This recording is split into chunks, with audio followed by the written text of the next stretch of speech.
ஓம் சக்தி.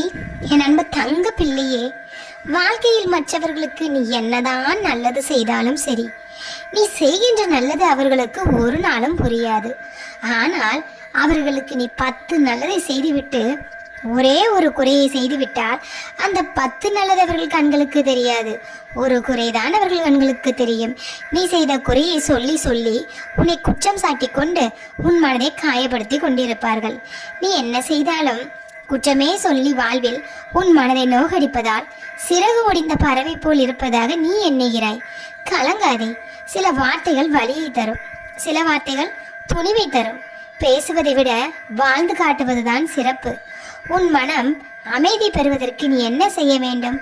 உன் அம்மா நான் சொல்வதை உன் வாழ்க்கையில் பின்பற்ற வேண்டும். மற்றவர்கள் பேசுவதை பார்த்து நீ கலங்கி கொண்டிருந்தால் அடுத்தடுத்து உன் வாழ்வில் நீ என்ன செய்ய வேண்டும் என்பதை நீ மறந்து விடுவாய். உன் வாழ்வில் நீ லட்சியத்தை நோக்கி பயணம் செய்ய வேண்டும் என்று நினைத்து கொண்டிருக்கின்றாய். உன் லட்சியம் தடைபடும்படி மற்றவர்கள் நடந்து கொண்டால் அதனை நீ ஒருபோதும் கண்டுகொள்ளக்கூடாது. அதற்காக நீ மனதை விடவும் கூடாது. உன் மனம் தெளிவாக இருக்க வேண்டும். நீ எவ்வளவுதான் நல்லது செய்தாலும் நல்ல பெயரை வாங்க முடியாத சூழ்நிலையில் மாட்டிக்கொண்டு தவிக்கின்றாய். அப்படி இருக்கும் பொழுது அதனை எண்ணி நீ வருந்தி என்ன பயன் செல்லமே? வாழ்க்கையில் அனைவரிடமுமே நல்ல பெயரை வாங்க முடியுமா என்ன? நிச்சயமாக முடியாது. ஒரு சிலர் உன்னை குறை சொல்வார்கள், ஒரு சிலர் உன்னை தூக்கி வைத்து கொண்டாடுவார்கள். தூக்கி வைத்து கொண்டாடும் அந்த நபர்களே உன்னை சீக்கிரமாக கீழே தள்ளி மிதிப்பார்கள். இதுதான் காலம் காலமாக அனைவரின் வாழ்க்கையில் நடந்து கொண்டிருக்கின்றது. ஒரு உறவு உன் வாழ்க்கையில் எல்லாம் என்று நினைத்து கொண்டிருப்பான். அவர்கள்தான் உன் வாழ்க்கையை மாற்றும் சக்தி உடையவர்கள் என்று நினைத்து கொண்டிருப்பாய். ஆனால் ஒரு கணமும் நீ யோசிக்காத தருணத்தில் அந்த உறவு உன்னை தூக்கி எறிந்துவிடும். அப்பொழுது உன் மனம் என்ன பாடுபடும்? இவர்கள்தான் என் வாழ்க்கை என்று எண்ணி கனவு கண்டு கொண்டிருந்தேன். என் கனவு எல்லாமே போய்விட்டதே, இப்படி ஒரு நொடியில் என் தலையெழுத்தே மாறிவிட்டதே என்று நீ அந்த கணம் என்ன செய்வாய்? வருந்துவாய். வாழ்க்கை என்பது இதுதான். ஒரு நொடியில் என்ன வேணுமானாலும் நடக்கலாம். உனக்கு நெருங்கிய உறவுகள் உன்னை விட்டு போகலாம், இல்லை உனக்கு அளவுக்கு அதிகமாக அன்பை கொடுக்கும் உறவுகள் உன் வாழ்க்கையில் வரலாம். ஆனால் எதுவுமே நிரந்தரமில்லை.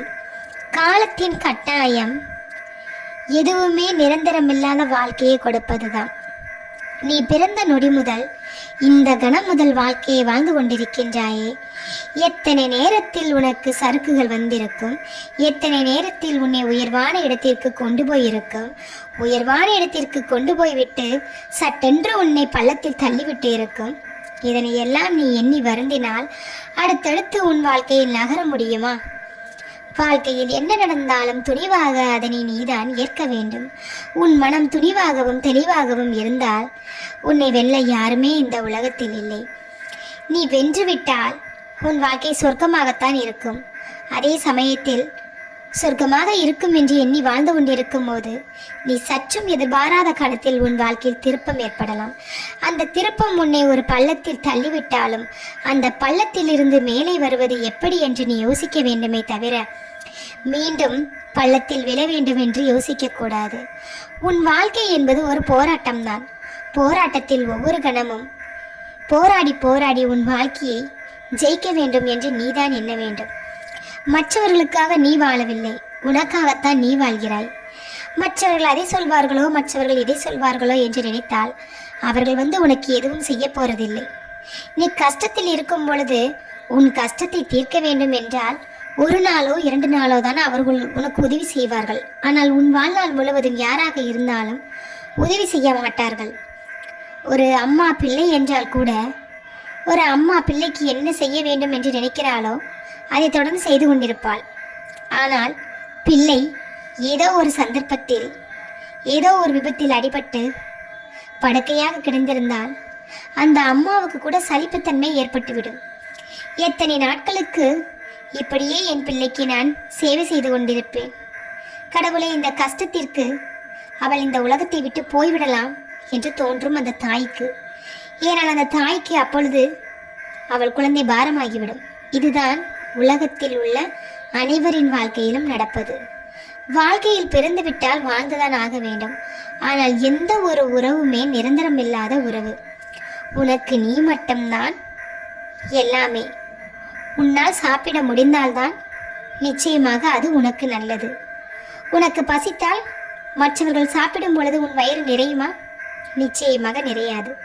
நீ சாப்பிட்டால்தான் உன் வயிறு நிறையும். இப்படி இருக்க அவர்கள் அதை சொல்லிவிட்டார்கள், இவர்கள் இதை சொல்லிவிட்டார்கள் என்று நீ மூளையை உட்கார்ந்து கொண்டு ஒவ்வொரு நாளும் அழுதால் உன் வாழ்க்கை மாறிவிடுமா என்ன? நீதான் போராட வேண்டும். உன் பசிக்கு நீதான் சாப்பிட வேண்டும்.